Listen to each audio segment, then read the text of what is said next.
Hello and welcome to another episode of the DRS Zone podcast. My name is Ed Wyatt. Today we're going to be wrapping up the Canadian Grand Prix, and I do it as always with my co-host.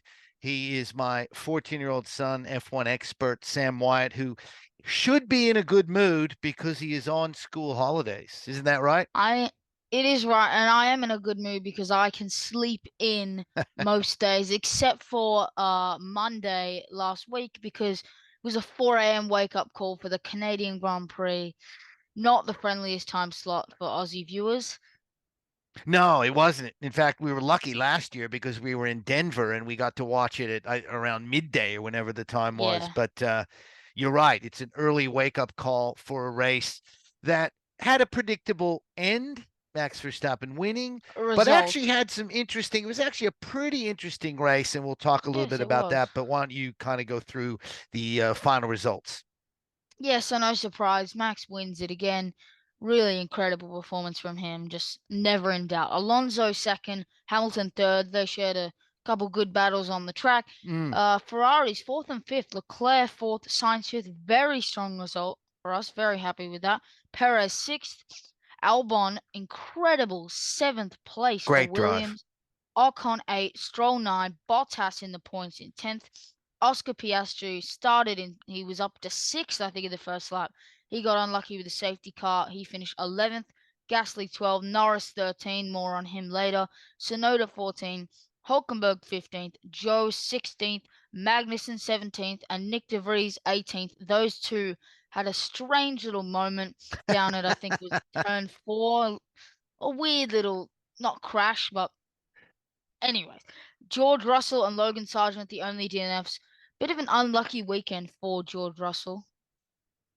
Yeah, it certainly was an unlucky weekend for him. We'll talk about him in a little bit, but we do need to give some praise, some props, whatever you want to call it, to Red Bull. This was their 100th team win, which, Yeah. for a team that was relatively new, started in the early 2000s, I think. Only been around for 20 years Yes. or so. 20 Pretty so years, yeah. remarkable. Yeah, Yeah, it absolutely. is. They're dominating. Let's be honest. Yeah. Yeah. And if you don't think about it, I mean, 20 races per year that would take, if you won every single race, it would take 55 years to win it. But they are not the best team of the last, since 2000. That's what you got to They've remember. had 4 dominant years with Vettel, Yep. 2 or 3 dominant years with Max, and then that's what 20, like that's maybe 60 wins, 40 wins over the course of being second best team is very impressive. Yep. It is Absolutely. impressive, and the fact that it's mainly been with their number one driver is Mm. also very impressive. And it's all just coming together for them at the moment. They just can't really do anything wrong. The car is good. Max is driving really Well, well. yeah, that's the number one driver. They can Yes. do a couple things wrong Yeah, on the you're other right. side of the garage. Yeah, you're right. Checo is a talking point. Let's save that for a minute because it's funny. We've gone through a few stages with Max where, early on it was like, okay, maybe there's gonna be a little competition. Oh no, there's not gonna be any competition. Maybe Checo's gonna give him a little bit of competition. He doesn't have any. This is turning out to be incredibly This is boring. boring. Well, This needs now, to change. And now it's acceptance of, wow, this is yeah, incredible. that's a great point. I think you're right. I think now you have to put that boring talk aside and just kind of admire what not only Max, but what the Red Bull engineers and Horner and those guys have been able to do with that car. And Yeah. you now have to say Max is going to be headed, for that pantheon where the great drivers sit. And I include Hamilton in that and Alonso. Look, if Max wins, well, he will win this year. When He he will wins win that, this year. he's going to have one more championship than Alonso, right? And we Yeah. talk about Alonso being one of the greats. One of the Max is going greats. to He's pass him. only one off Vettel. He's only one off Yeah, Vettel if he exactly wins right. this year. Yeah. That's So scary. pretty remarkable stuff. Now, speaking of Alonso, it was great from a neutral standpoint to see him back in the action. A little bit disappointed after the It last was. result, but he finishes second. As you mentioned, he and Hamilton had some really good battles. It's kind of like Yeah. two old warriors, like they're kind of joking around in the press conferences and things like Yeah. that. And Just trying to scrape for second, get some yeah, points. they're just Yeah, I having like fun, it. aren't they? It's Yeah. two guys we know are great drivers. They don't have to prove it to anybody. And they don't really get along. Well, no, they're that not best well. friends. You're right. They're just kind of having some fun, sort of poking each other a little bit, but also Yeah, challenging each other, which I think when you look at Max, right, you have to start to look for other things. We talked about this last week. It's not so much fun to go, wow, there's a great competition going on here between 15 and 16. But it's yeah. kind of cool to say, all right, we got a little bit of a comp going on here between From 2 and 3. 2nd to 5th. Yeah, or Yeah, 2, 3, 4, 5. Exactly. yeah. So I do find that interesting. No, I do. Um, And as I said a couple weeks ago, there's like no real you can't no one's challenging for the midfield. It's all kind of just set in stone except for the back markers. But I do think this weekend proved that after Verstappen, it's a race between three, four, sometimes even five or six drivers to finish second, third, fourth, fifth. yeah, So I think you're it right. that I, does assure me that it's not a boring season. yeah, I It's think just you're right. Yeah, I think you're right. This race, and I got up early, watched this race. I watched every lap of this race, which sometimes I don't. Sometimes you walk away or you're taking some notes or you get up and get a coffee or yeah. whatever. But I literally watched every lap of it, and I found it actually a pretty intriguing race. Partly, No, I it think, was because your guys, Ferrari, actually turned in a pretty good result. The safety yes. car helped, obviously. 22 points. They got the strategy right. What's going on We here? did. We did. Our strategy's been fine this year. It's been the last like 5 years. It's been, oh, you'll win the championship. Trust me. Once you get your strategy and pit stop sorted out, you'll be fine. This year we've got our strategy and pit stop sorted out, and now our car is slow. True. So every time, and next year we'll probably our car will be fast, our pit stops will be good, and our drivers won't perform or something. So every time you master something, something else goes wrong. That's how I feel it is with Well, Ferrari. you're right about the strategy, but when they elected to stay out and sacrifice new tires for the track position, a lot of people, a few of the commentators were saying, "Oh no, I don't know if they've got this right. I don't know if they can last till the end." As it turned out, they did get it right, but it was a little bit of a risk at the It time. was, yeah, no, it was a little risky, but we've pulled it off and we've got good points finally. So I'm happy. I'm very happy. The only thing I would say too, and Lewis Hamilton noted this, is if Ferrari had a Our better, qualifying, exactly, if you had better where qualifying, you were we? would have been 11th pushing. and like 14th or something. If that was a 5th and 6th even, which is not that great, but if it was like 5th and 6th, could have been a podium, maybe Yeah, even double podium. yeah, I think you're absolutely right. But good to see Leclerc close to the podium. Obviously, he wasn't on it. He wasn't He's only incredibly been on it close, once but this year. yeah, I know. It's pretty remarkable. Um, Alex Albon, what a race. What a Oh, race from that him. was incredible. Yeah, it's about time he gets a good result. He's only had 1 point this year. He was running his weekend in Australia was so incredible. He qualified so well. He really he just got so unlucky. He crashed out. He caused I think it was a red flag, one of those 3,000 red flags in that race.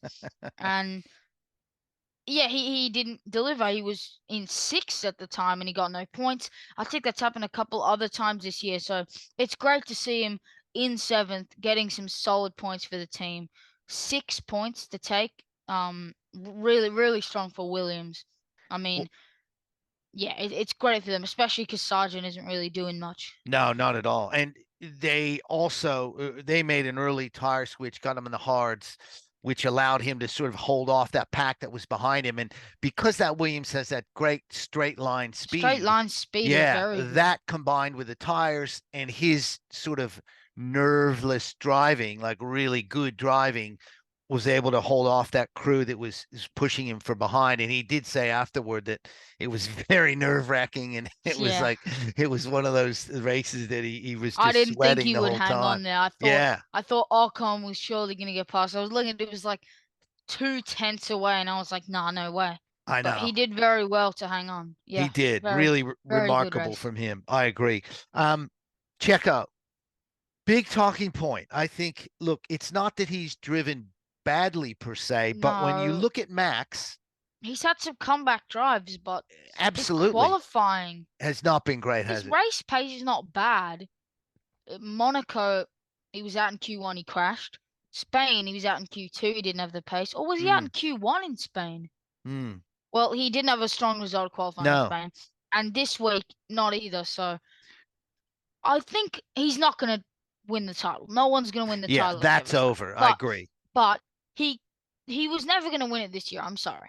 But if he was like up there in qualifying, taking the occasional pole, third, second, fourth, fifth at worst, he could have been podium every week unless something went wrong, and could have even challenged for a couple victories this year, which we saw him do at the start of the year. So, I mean, it's a little disappointing.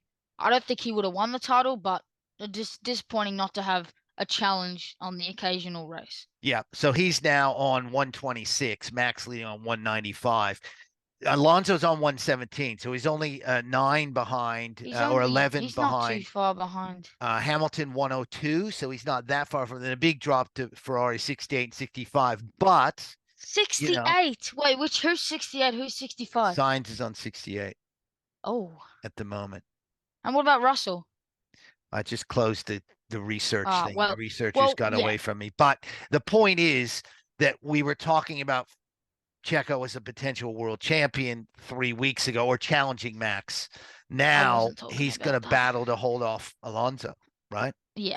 He's going to battle to hold him off. Talking about Perez taking the championship. Oh, but second was a definite second was definitely on the card. I mean, all I'm saying was it's really disappointing. No, all I'm saying was people were talking about it. I agree with you. He was never going to win it, but I think there was talk that the only challenger to Max was Checo. Oh, definitely. Yeah. And it arguably still is that way.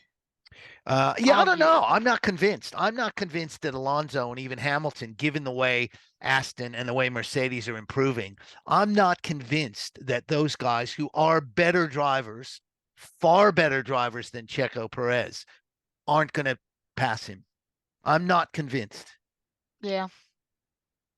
You don't have to agree with me, by the way, but I'm not convinced that Hamilton and Alonso aren't going to challenge him if Perez doesn't get his act together. By the way, I'm not saying he's a bad driver. It could just be a slump. It could be 5, 6 bad races, and then he could get back on the podium. But no, the way it's going, you'd think Alonso would jump into second either next in Austria or the following week. Yeah, quite possibly. Yep, I agree. If he doesn't get his act together. It's right. Now, before we get to Austria, which is the next race, Lando Norris gets an unsportsmanlike driving penalty. Just want to listen, just take a minute or a second and listen to what Ted Kravitz was going had crazy to say about this during the middle of the race. Just hang on 1 second. I've been investigating the Lando Norris penalty for unsportsmanlike behaviour. So two things on this. Well, two things on this. Firstly, I thought unsportsmanlike behaviour was a virtue in this game. And secondly, you know, giving Lando Norris a penalty for unsportsmanlike behaviour is like giving a penalty to a puppy for doing a whoopsie in the park. You know, he's the sweetest man on the grid, Lando Norris. What's this unsportsmanlike behaviour? Look, Ted just absolutely losing the plot over the fact. And Lando was a little bit bemused after. He didn't give much away, but was kind of saying, look, this happens all the time. People go slow. You know, people kind of warm the tires up and all that.